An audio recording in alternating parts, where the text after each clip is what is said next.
Just sharing a few thoughts this morning about how you curate your social media during the Fringe and in the run-up to the Fringe and perhaps after the Fringe as well.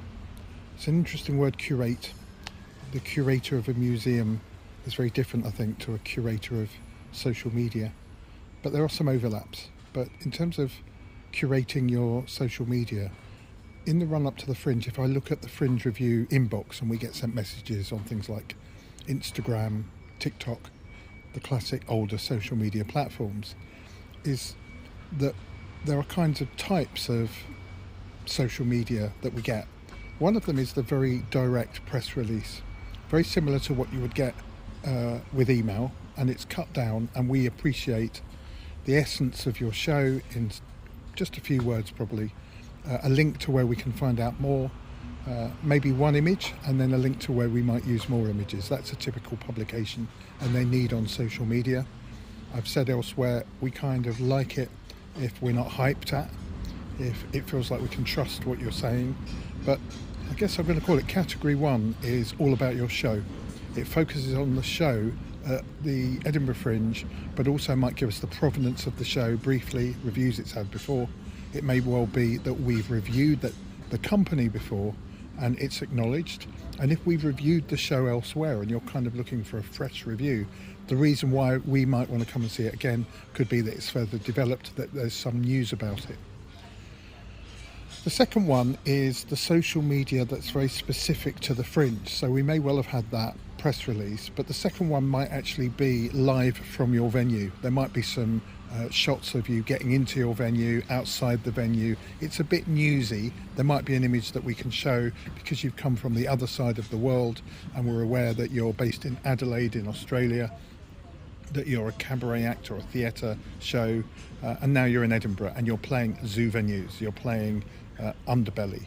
And that gets a bit more specific about the venue, why you've come to the Edinburgh Fringe particularly, and it might be a nice cast picture, it might be a picture of you at a photo shoot, it might be an invitation for us to come to a press night or a photo shoot, but it's now contextualised in this specific Fringe festival. And that one's okay too, if what you're telling us about Edinburgh is beyond it just being like holiday pictures, that there are particular reasons. So we get very specific things about, we're part of a little funded programme, Summer Hall, we're part of a season where Assembly has partnered with a particular country.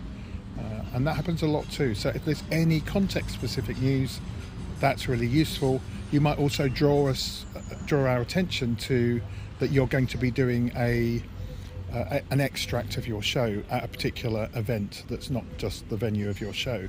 And I recommend people get involved in that if you can. If you can be on a panel, if you can be part of a discussion, say you might be part of the classic one in Edinburgh is Mervyn Stotter's Pick of the Fringe, and you might be on there as a guest, you might be doing an extract of your show. And just draw our attention to the Edinburgh specific stuff.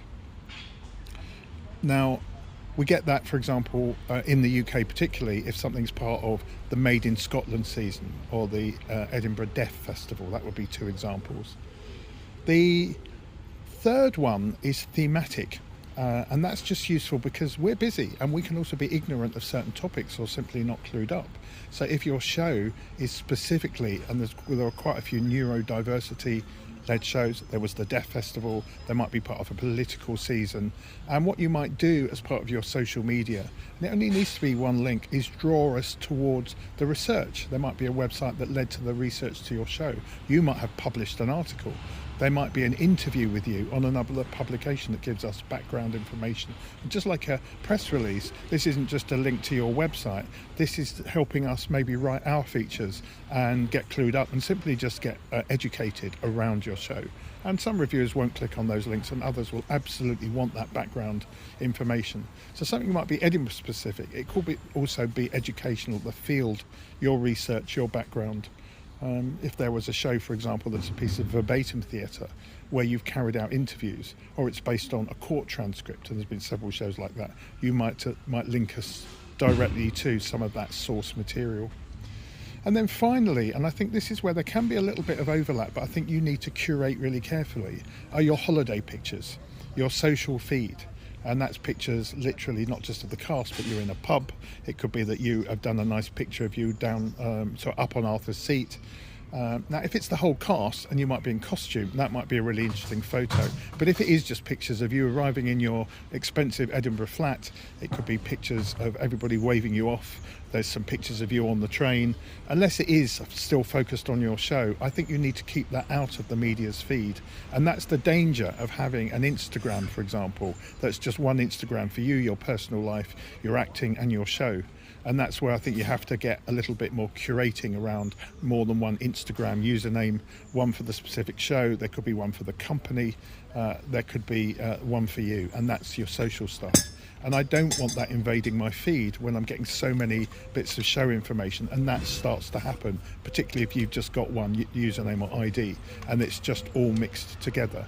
So I kind of say there, be careful what you send, but also it's bound to come up because Instagram puts stuff through to us and it doesn't really discern very well, along with TikTok and so on. So it's not that I don't want you to have a brilliant time. It's not that I don't wish you well, but I'm not really interested in what you had for breakfast. That might come up, if it was a show about breakfast, but otherwise I don't really want to see it. So I think there's a danger when you get busy that you just start blurting out social media and it's not very well curated. And I think it needs to be. And that's very similar. I think if you're doing solo work, if you're a stand-up comedian, it's quite hard to draw the line between a show, for example, that might be talking about your life and your life itself. But there really is a difference. If your show is about living in Scarborough, living in Brighton, well, you might live in Brighton too, or you might live in Scarborough, but there's still a line between sending images that directly relate to the kind of comedy material you've got and actually are just you and your life. So hopefully you don't feel offended that we're not all interested in what you're doing every month. Oh, look, there's a little bird. That we're not. That's a classic example. You're probably not interested in my little bird. You're more interested in what I have to say. But the reason I show you that is I'm wanting you to, know I'm in my favourite cafe. This is where I get inspired. I'm a writer. This is where I come to write. And if you listen to some of my other videos or podcasts, you'll see that it's bound up with how I write. Whereas if I just say, here's a picture of me having breakfast, hopefully you can see the slight difference. One is my social feed.